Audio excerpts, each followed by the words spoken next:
Welcome back to New World Next Week. I'm James Corbett of CorbettReport.com. And I'm James Evan Pilato of MediaMonarchy.com. Continued harassment and threats in international waters and airspace will not be tolerated. We have got that story plus critical mineral stockpiles. But first, the biggie, Clintons to sit for deposition in House panel's Epstein inquiry. Have you heard any new Epstein news lately?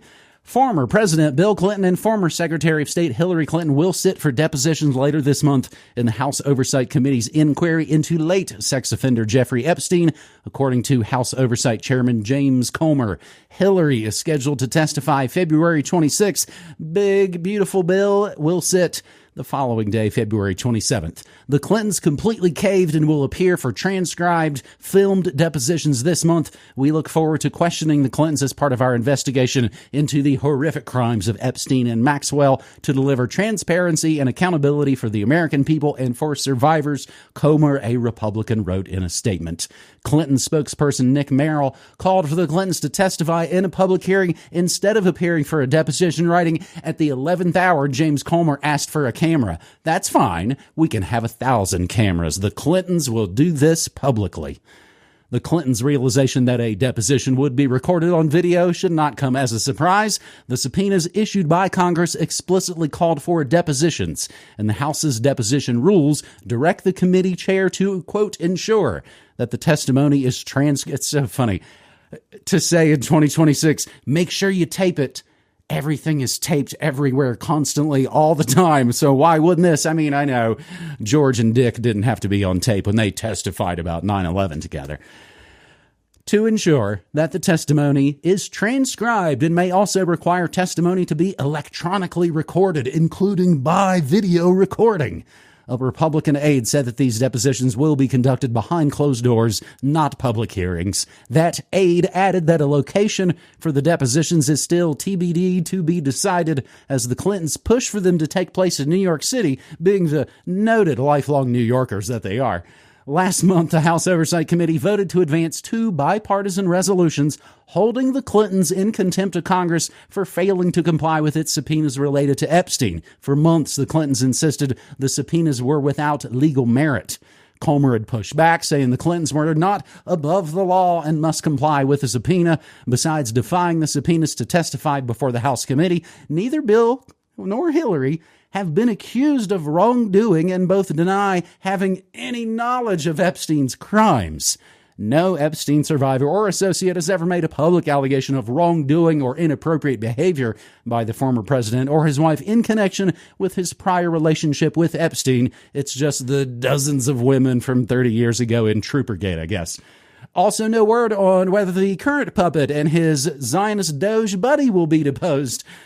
All these links in the show notes, takeaways from the millions of newly released Epstein files, newly released Jeffrey Epstein files, 10 key takeaways, and just one gnarly note out of it.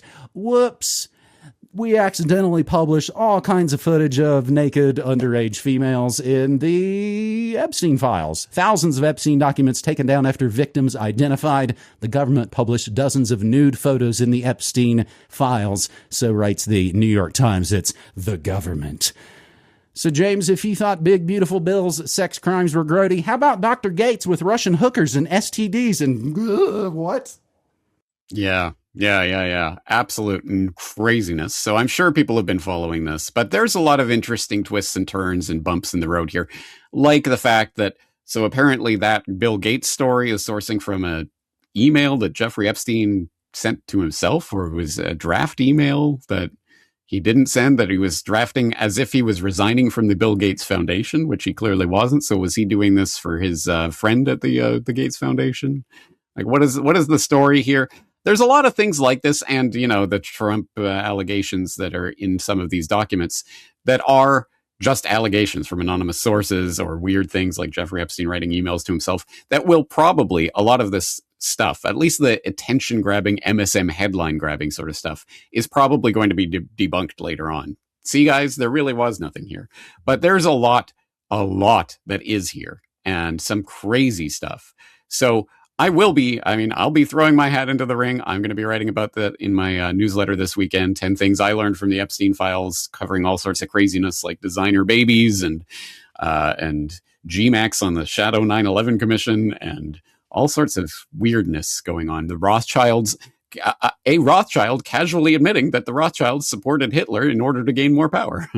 Like, yeah, okay, it's there in these emails. Just craziness. So I'll be going through all that kind of stuff. Yes. But where have we heard about depositions behind closed doors, off the record, not going to be... oh, yeah, that was exactly like the 9/11 Commission and with Bush and Cheney, right? Behind closed doors, not under oath. Yay, wonderful. So that will result in precisely nothing. And I think that's the real bottom line key takeaway from this. I think Thomas Massey said it best. Until we see rich men handcuffed and perp walked, this is still a cover-up. That's it. So, yes, it is still a cover-up. And guess who's coming out saying it's time to move on, guys? The country needs to move on. Yes, Donald Trump. Surprise, surprise. Once again, the Epstein hoax perpetrator is trying once again to tell us it's all a big Democrat hoax, and it's time to move on, guys. It's completely absolved all of us. There was no trafficking to anyone. Don't look at the actual emails. Who cares? Move on. Well, anyway, we're not moving on. I'll be covering it this weekend. I'm sure we'll be talking more about this as more revelations emerge. I would not be surprised to see Ghislaine sprung this year. I mean, all the other criminals get sprung after some lawyer whoopsie gets, of course, put in like a poison pill into the case. On a previous Epstein document dump, James, and there's been several of these over the last several weeks and several months. One of them from several weeks back, I was going over on my morning show where, yes, they included things that were debunked and never true in the files that are released as the official files. The last one, the thing that caught my eye, including allegedly fake allegations of connections to Larry Nassar, the known U.S. gymnastics abuser who was an open secret and allowed to abuse people. And they made Kayla Maroney. That's why Kayla Maroney makes that face. They made her sign non-disclosure agreements. But that apparently, allegedly, Nassar had nothing to do with Epstein. But there he is in the Epstein files as part of the misinfo, disinformation. We will be hearing about digging through these documents, I would imagine, for decades, James. And that is how we get going on this New World Next Week, episode 618, our first for February 2026. We appreciate you being here for long-running independent media. Again, brought to you by you. Trump to launch $12 billion critical mineral stockpile to blunt reliance on China. Remember, don't give your personal info to TikTok China. Give it to TikTok USA. Grabbing this from, that's right, the rumored to be Rothschild-controlled Reuters. Trump announced plans to launch a strategic stockpile of critical minerals backed by $10 billion in seed funding from the U.S. Export-Import Bank, which, of course, is run by, Arndt Vandelay. For years, American businesses have risked running out of critical minerals during market disruptions, Trump said during an Oval Office event of which there's no shortage. Today, we're launching what will be known as Project Vault to ensure that American businesses and workers are never harmed by any shortage. Washington has been moving to offset what policymakers view as Chinese manipulation of prices for lithium, nickel, rare earths, and other critical minerals, which are vital to making those awesome electric vehicles, high-tech weaponry, and all your other track and trace, fondle slab kind of goods. The U.S. has stymied U.S. mining companies for years. That has stymied U.S. mining companies for years. The project will combine $2 billion in private funding with a $10 billion loan from the Exim Bank, the aforementioned Import-Export Bank, to acquire and stockpile minerals for automakers, technology companies, and other manufacturers, like Trump's good buddies at Palantir, building a list of freedom. The Export Bank said it approved the loan on Monday. Rare earth and critical mineral stocks, including MP Materials and USA Rare Earth Inc., rose on media reports that an announcement on the $12 billion initiative was imminent. General Motors chief executive Mary Barra and mining billionaire Robert Friedland, who both represent producers and users of critical minerals, attended the Oval Office event. Project Vault is intended to help U.S. auto industry while letting companies keep related risks off of their balance sheet, the official said, comparing the logistics of the project to it's just a Costco membership that allows for buying in large volumes. It's just Costco for pedo-Zionists murdering people around the world and digging up, all our rare earths are always hidden under other people's feet.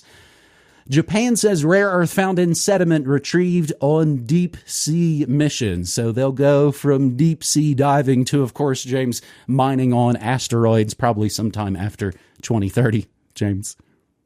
Right. Yeah, this is one of those stories that people might just gloss over and whatever. There's some rare earth thing. Who cares? I think this is actually incredibly important for the geostrategic way that Cold War 2.0 is forming. And what it is really about is about supply lines and is about the supplies that are being supplied through those supply lines, like gallium and cesium and yttrium and all these other weird things that the most average people on the street would have no idea what even is. Who cares? But it's for industrial uses for all sorts of high-tech gadgetry. And yeah, the kinds of stuff that ends up in your smart fondle slab device, tracking device, etc. And it's exceptionally important to the global economy.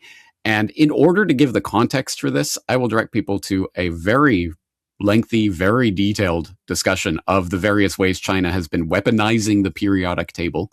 That is the name of this article from Golden Geopolitics. Hat tip to my reportage publisher, Tim Lacey, who sent this article to me. And oh my God, it is just a wealth of information on this subject for people who want to start diving down that rabbit hole. I will have more to say about this in the future because I think this is the key that unlocks a lot of the mysteries that are on the table right now, like the Trump obsession with Greenland, etc. What is this all about? Northern Corridor, supply lines, rare earths, these sorts of things are going to be determinative factors in the coming wars of the future, including one that may be on the table sooner rather than later, from what I understand.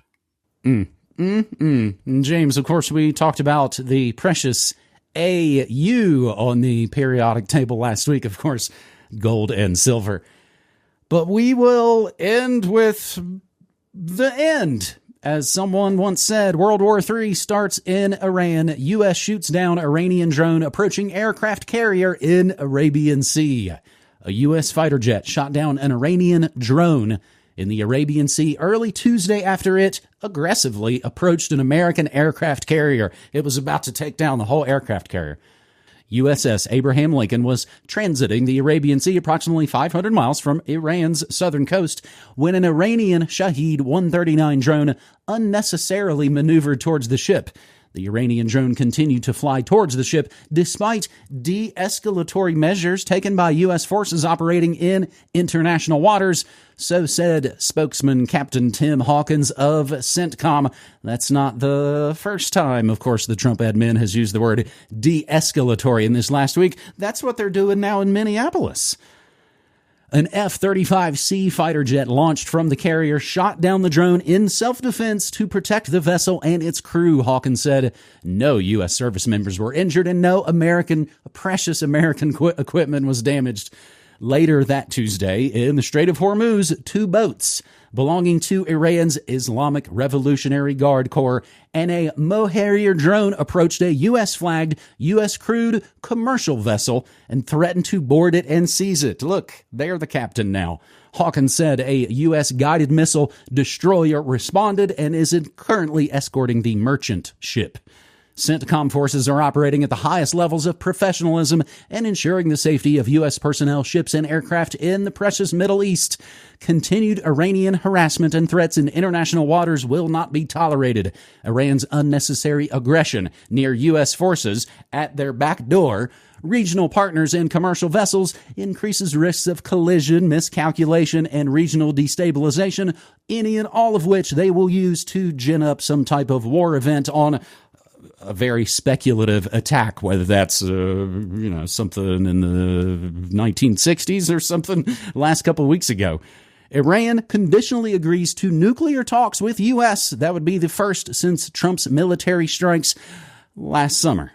Fantasies of fragmenting Iran only serve Israeli interests. That coming from Libertarian Institute. Iran protesters include Mossad and MEK agents And the strange one, meet the former fashion blogger / shady doctor behind 30,000 dead Iran psyop. James, did you see the tweet from former CIA Director Mike Pompeo saying that we are with all those Iranians marching in the street, and know that for every one of those marching in the street, we say hello to them and the Mossad agent marching next to them?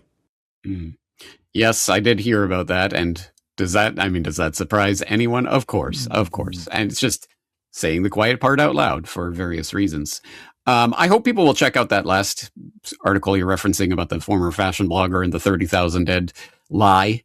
It's a great takedown and expose of how that happened and how this one anonymous source gets unquestioningly repeated based on an estimate, just sort of a back of the envelope estimate that doesn't make any sense and can't possibly be true, and then gets reported and then gets essentially cemented into the narrative. There's 30,000 dead in Iran. We must go in. Because if people are dying in protests, then that means other people should come in and invade them. Hey, wait, what's going on in the U.S. right now? Anyway, whatever.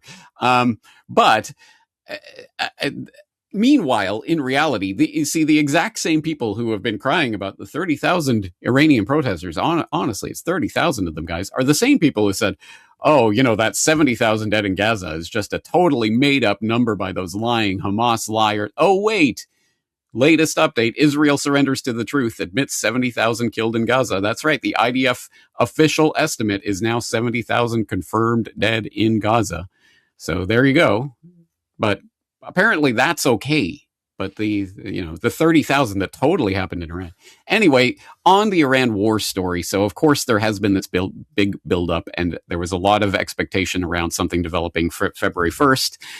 There was all sorts of forces deployed across the region, logistical chains aligned, operational scenarios prepared, etc. It did not eventuate in the war that we were expecting, at least not yet. There's a good article up on Global Research about that. Iran, a U.S. demurral is not necessarily a de-escalation, which talks about some of the reasons why perhaps Washington is not pulling the trigger quite yet: incomplete regional missile defense readiness, alliance vulnerabilities in the region, U.S. domestic political constraints, and diplomatic initiatives by none other than Russia. But perhaps the biggest part of the calculation is Washington's understanding that it needs to demonstrate resolve and sustain deterrence while remaining acutely aware that a direct strike on Iran carries the potential to trigger a cascading regional response. And I think that's the point.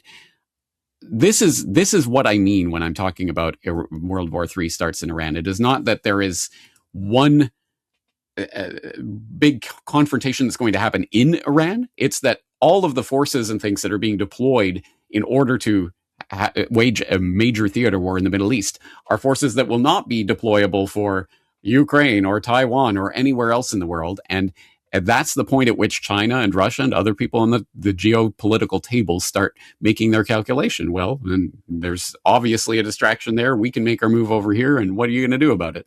That's the point at which the entire Game of Thrones becomes destabilized, and you start seeing the musical game of chairs taking place, Game of Thrones, right?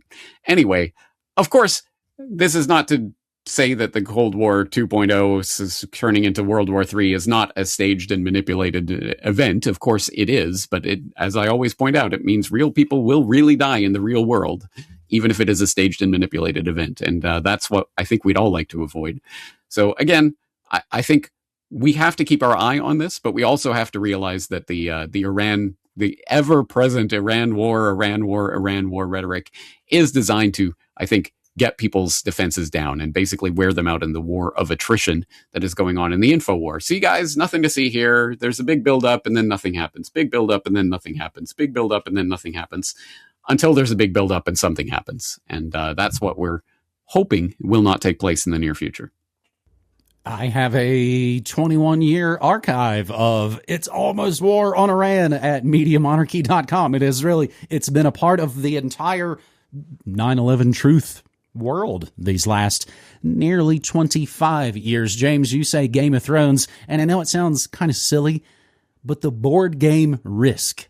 If you play the board game Risk, it's really quite stunning. You realize, oh, You have to go through the Middle East. Literally, to win this board game, it's built like the way the grand chessboard is built. So much has to go through this specific area.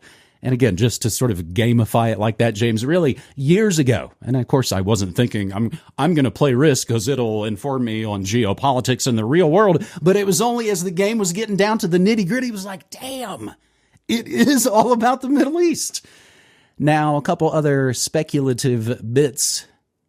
What if they used sound wave cannons in Venezuela? We discussed why didn't the army do anything in Venezuela? The speculative notion, James, that maybe they did use sound wave cannons as they have rolled out in Minnesota lately. And I think the Epstein files say that World War III actually is going to start this Sunday, February 8th on Black Sunday, Super Bowl. That's in the Epstein files as well. And see, that's what can let somebody like Trump say, see, all this stuff is all inflated out of proportion. So why should you believe the Epstein files? And why should you believe inflated claims about the Iran and Israel war? But of course, remember, always the best shady doctors are fashion bloggers. We run NewWorldNextWeek.com for our support. And you asked for it. T-shirts are back in stock, and we've got XXX sizes. We've got all the big sizes that people have asked for by special request. You can find those back in stock at NewWorldNextWeek.com. And I don't feel like I've mentioned in a long time, the post office box for people who don't do digital money. And you might be thinking a lot about that lately with the funny world of money. The post office box always works. The mailing address is always down in the show notes for my address here in New Mexico. You can support us both with a check made out to Media Monarchy. Just include an email address if you want some follow-up or some membership access. And indeed, I play the unpublished exclusive audio recording of these New World Next Week episodes before they are published anywhere. Only me and Brock and James have heard them. And there is 618, James. That's going to do it. Thank you again for your work. Looking forward to doing it again. Thanks so much, buddy. Take care, man. Take care.